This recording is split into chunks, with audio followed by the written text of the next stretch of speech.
একটা নোটিশ দেওয়া হয়েছে যে 75% অ্যাটেন্ডেন্স না থাকলে কোনো পরীক্ষায় বসতে দেওয়া হবে না। আর এর কারণে আমরা প্রত্যেক টাইমে ক্লাসে বসে থাকি। তো সেখানে স্যার ম্যামরা নিজের টাইম মতো কলেজে আসছেন, কলেজে এসে পরেও যদি ক্লাস নেওয়ার মন হচ্ছে তো নিচ্ছেন, না মন হচ্ছে তো মেসেজ করে দিচ্ছেন আজ ক্লাস হবে না। সেই কারণে স্টুডেন্টরা যে আজ এতক্ষণ ধরে আজ পরীক্ষা নেওয়ার কথা ছিল, এতক্ষণ ধরে যে বসে আছে, তো সেখানে আমাদের স্টুডেন্ট হয়ে আমাদেরই একটা স্টুডেন্ট তৃণমূল ছাত্র পরিষদের আমাদের স্টুডেন্ট বলতে গেছে যে ম্যাম ক্লাসটা আপনি ঠিক করে নেন। তো সেইখানে ম্যাম বলেছেন আমি ক্লাস নেব না নাকি। আজকে তারপরে শুক্রবার অনেকে নামাজের ডেট আছে যেখানে ওরা না খেয়ে পড়ে এখানে এতক্ষণ ধরে বসে আছে 12:30 থেকে 1:30 অবধি এক্সামের জন্য। এত গরম, তারপর বাইরে এত রোদ। কি এক্সাম ছিল আজকে? হিস্ট্রি এক্সাম ছিল। তো এবার তারপরে ওই স্টুডেন্ট আবার আলাদাভাবে ডাকা হয়েছে, ডেকে পরে দরজা লাগিয়ে ওনার নাকি এক স্যার একটা স্টুডেন্টের গায়ে হাত দিতে চেয়েছে। স্যারের নাম জানা গেছে? স্যারের নামটা হলো কোন ডিপার্টমেন্ট? পলিটিক্যাল সায়েন্স না, ফিজিক্স ডিপার্টমেন্ট। তো একটা আমরা বলতে চাইছি একটা স্টুডেন্টের গায়ে হাত দেওয়ার অধিকার কোনো আপনারা স্টুডেন্ট হিসেবে বলছেন যে 75% অ্যাটেন্ডেন্স দরকার, কিন্তু এখানে যখন আপনারা বলবো না যে সব ডিপার্টমেন্টে হচ্ছে না তা না, কিছু কিছু ডিপার্টমেন্টে এরকম হচ্ছে। কোন ডিপার্টমেন্টে? যেমন আজকেই যেটা হলো হিস্ট্রি হলো, আদার্স স্যার মাঝে মাঝে আপনার ধরুন আদার্স যে ডিপার্টমেন্টগুলো স্টুডেন্টরা আছে আমরা অতটা নাম ডিক্লেয়ার করছি না, কিন্তু আজ যেটা হলো আজকে নিয়ে যেটা জিনিস সেই জায়গাটাই আমরা তুলে ধরছি। আপনার নাম? মিতা মণ্ডল। কোন ইয়ার?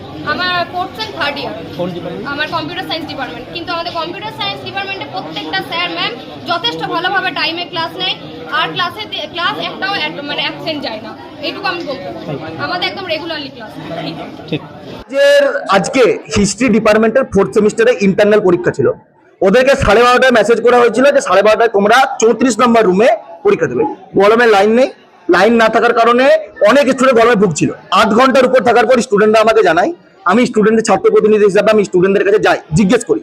তখন বলে ময়ূরাক্ষী দাস ম্যাম তার ইন্টারনাল পরীক্ষা আজকে, ইন্টারনালে তার এক্সাম নেওয়ার ডেট, কিন্তু তিনি নেননি, তিনি আসেনি। তিনি টিসি কাউন্সিল মিটিং এ নিজের প্রমোশনের জন্য, প্রমোশনের লড়াই, কলেজের সমস্ত যে টাকা পয়সার প্রমোশনের লড়াই করছে কজন প্রফেসর, তার সম্পূর্ণরূপে কারণ। সেখানে আমি টিসি কাউন্সিল মিটিং এ স্যারের পারমিশন নিয়ে, টিআইসি স্যারের পারমিশন নিয়ে আমি ঢুকি। আমি জিজ্ঞেস করি যে ম্যাম আপনার 12:30টায় আপনি টাইম দিচ্ছেন, আপনার 1:10-15 উপর বেজে গেল, স্টুডেন্টরা গরমে ভুগছে, আপনি কখন যাবেন? না সুমন আমি যাব না, আমি এই করবো। উনি গেলেন না সম্পূর্ণরূপে। তারপর স্যার আমাকে বার করে দেন, আমি বেরিয়ে যাই। বেরিয়ে যাওয়ার পর ফের আমাকে টিআইসি স্যার ডাকেন যে তুই যে টিচার্স কাউন্সিল মিটিং এ বলেছিস এটার ইয়ে কর। আমি গিয়ে টিচার্স কাউন্সিল মিটিং এ যখন হই, পার্সেল কিসকু সে আমাকে ওপেনলি চার্জ করে তোকে মেরে দেবো, খুনের হুমকি দেয়। এবং পার্সেল কিসকু ফিজিক্স ডিপার্টমেন্টের একজন অ্যাসিস্ট্যান্ট প্রফেসর, উনি ডাইরেক্ট আমাকে বলে তোকে মেরে দেবো, নিয়ে কলার ধরতে আসে। কলার ধরতে আসার কারণে আমি খুব বিভৎস হয়ে যাই। তখন আমার ছাত্র প্রতিনিধি সব যত ছেলেগুলোকে আছে সবাইকে ডাকি যে এই যে অন্যায়টা হয়েছে, প্রফেসররা ডাইরেক্ট স্টুডেন্টদের মারছে, ধরছে, ভয় খাওয়াচ্ছে, তোরা কলেজে আসিস না, ক্লাস করিস না, ক্লাস করার দরকার নেই, আমরা বুঝে নেবো।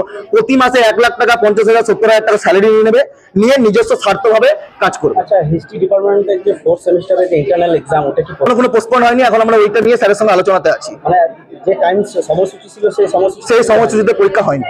চাইছেন আপনারা? আমরা চাইছি যে কলেজে যারা প্রফেসর আছে, তারা যারা আমাকে চার্জ করতে আছে বা ছাত্রদেরকে মারতে, তারা ক্ষমা চাক নিঃস্বার্থ হবে। এবং যেসব প্রফেসররা ঠিক টাইমে ক্লাস করায় না, ছাত্র আন্দোলনে পুলিশ ডেকে ছাত্রদেরকে অ্যারেস্ট করায় টিআইসি, সেই দাবি আমরা আজকে রাখছি। যতক্ষণ না পর্যন্ত ঠিক টাইমে ক্লাস হয়, কলেজের অ্যাডমিনিস্ট্রেশন ঠিক টাইমে চলে, বা কলেজের নন টিচিংরা ঠিক টাইমে কাজ করে, ততক্ষণ না পর্যন্ত আমরা এই আন্দোলন থেকে উঠবো। টিআইসির সাথে কথা বলছি। মানে বাচ্চা ছেলে মেয়ে আছে বলেই আপনাদের ডেকে পাঠিয়ে নিয়েছে ফট করে, হ্যাঁ, আদারওয়াইজ এগুলো প্রত্যেক দিনই একটু না একটু হয় কোনো না কোনো ডিপার্টমেন্টে। আজকে আমাদের একটা টিচার্স কাউন্সিলের একটা ইমার্জেন্ট মিটিং ছিল, হ্যাঁ, সেই সময় ইতিহাস বিভাগের একটা পরীক্ষা ছিল। সে একটা মেসেজ করেছিলেন যে আমি পরীক্ষাটা একটু পরে নেব, ইমার্জেন্ট মিটিংটা আছে বলে। তার মধ্যে একটি ছাত্র টিসি মিটিংয়ের মধ্যে ঢুকে পড়ে। আমি তাকে বারবার বারণ করেছি, অনেকেই বারণ করেছে যে এখন না, একটু পরে আয়, হাত নিয়ে বারণ করেছি তাকে। তা সত্ত্বেও সে ঢুকে পড়ে 2-4টে কটু কথা বলে ফেলেছে। তাকে একটু আমি ডেকে পাঠিয়েছিলাম যে তুমি এই কথাগুলো বললে কেন, হ্যাঁ।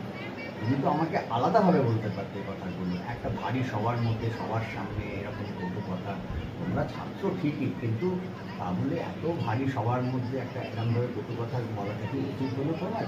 এই নিয়ে এবার একটু টিচার্সদের সাথে মানে উত্তপ্ত একটু বাদ বিনিময় হয়েছে, কারণ সেখানে তো আমি একলা ছিলাম না, অনেক টিচার্সরাই ছিল, উত্তপ্ত বাদ বিনিময় হয়েছে। সেখান থেকে তাদের একটু রাগ হয়েছে, আমি চেষ্টা করছি তাদের সেই রাগ অভিমানটাকে ভাঙাবার, টিচার্সদেরও রাগ অভিমানটাকে ভাঙাবার। আপনারাও দেখলেন যে আমি সবাইকেই রিকোয়েস্ট করছি, অনুরোধ করছি, তোমরা করিডোর থেকে উঠে যাও, আমাকে একটু আলাপ আলোচনা করতে দাও, আমাকে একটু প্রেসিডেন্টের সাথে কথা বলে নিতে দাও, তারপরে আমরা যা ব্যবস্থা নেবার নেব কলেজের।